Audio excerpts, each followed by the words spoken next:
Good evening and welcome. I'm Sheila Balgobin and I am the Dream Decipherer.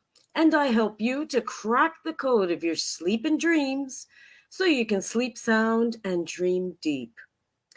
This evening is the third part of my trilogy with this particular set of dreams. And being that I've already broken tradition in breaking up dreams in this way, I'm going to be even more out of the box with this and give you a glimpse of how I actually work with the client. And in this particular live, I'll actually be sharing some of the comments made by the dreamer after I had done my dissection of these dreams. So you're not going to hear from them literally, but I will be sharing some of the comments with their kind permission so that you can get a flavor of how this work actually gets carried out in the context of working with a client. So, what I'm going to do first is to look at the different elements and see what common points there are between the first set of dreams and the second set. Then I'm going to read some of the comments that the dreamer actually made following as I said, following the clues that I had given and what it had brought up for him or what resonated for him. So to start, there are several things that link these two sets of dreams. Water, for one. In the first set of dreams, we had the we had the daughter, I mean the wife and son actually trying to generate electricity with wet clothes. How, I don't know, but there you are. There are also religious symbols that have popped up, whether they be Christian or Buddhist or Tao. So there's some elements there that span both sets of dreams.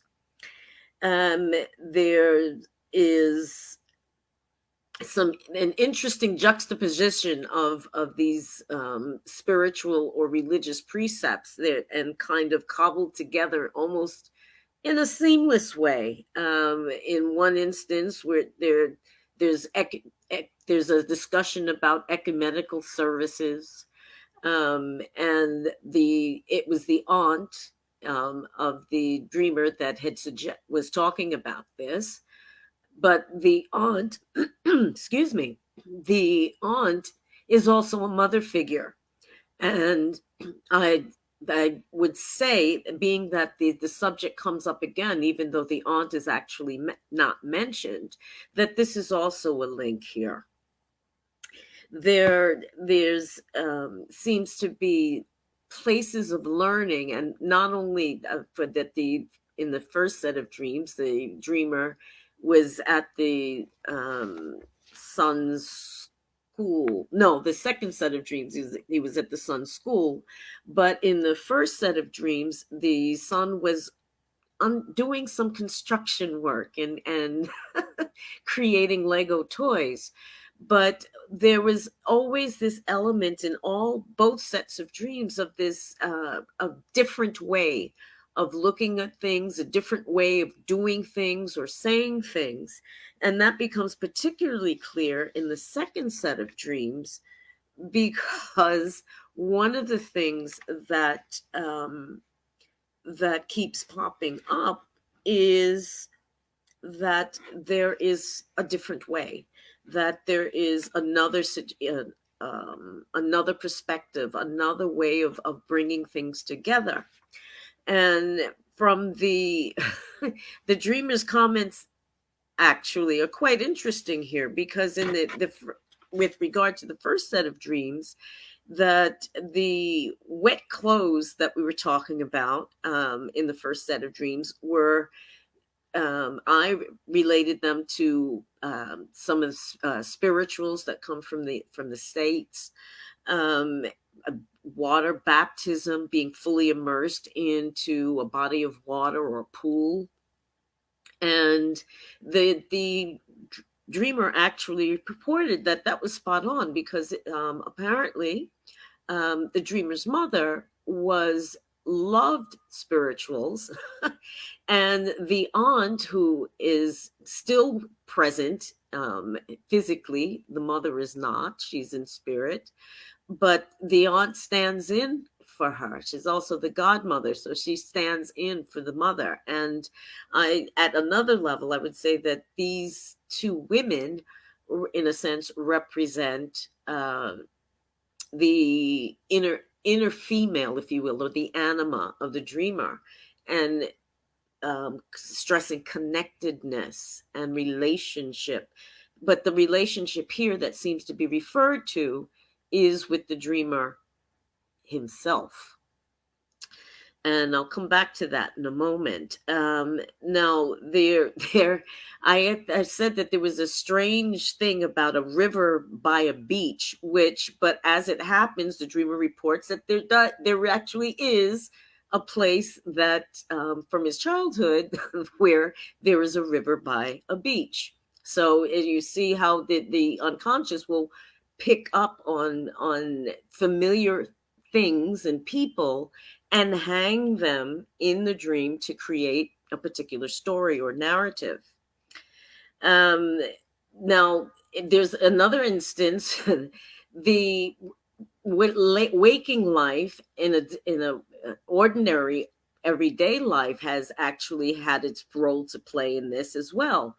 We talked about in the first set of dreams that the dreamer had a truck or lorry parked outside of their house with the Bagua symbol, this Tao symbol of wholeness, the 8 principles of wholeness, and which appears again in the second set of dreams. So this is another theme, a spiritual or religious dream, depending on how you look, symbol, depending on where you're looking at it.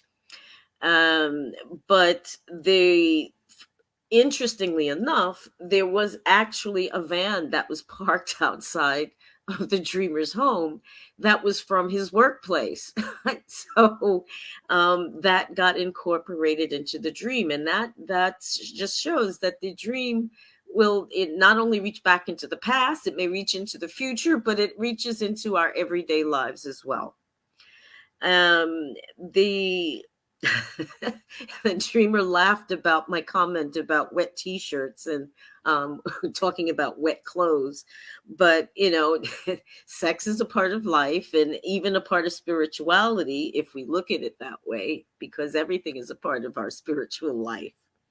But it's in the second set of dreams and the comments that the dreamer made that really were quite revealing, because in the second set of dreams there was a gentleman, an older gentleman, who remonstrated with the dreamer about his choice of movie, which the dreamer actually said afterwards, well, it wouldn't have been a movie I would have chosen anyway, but I did it for my family, more or less, or family and friends who were present to watch this movie.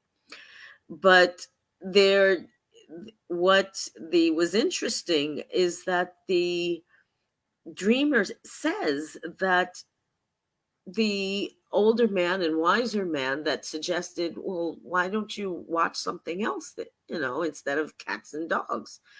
And it was a call to doing his own thing as opposed to just pleasing other people.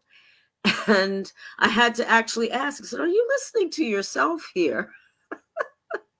I mean, the dreamer perfectly analyzed the dream, which goes back to my point. I decipher the clues. It's the dreamer who interprets the dream. It's not my dream. It's their dream. I only give them the clues and the information that they need to help put the puzzle pieces together.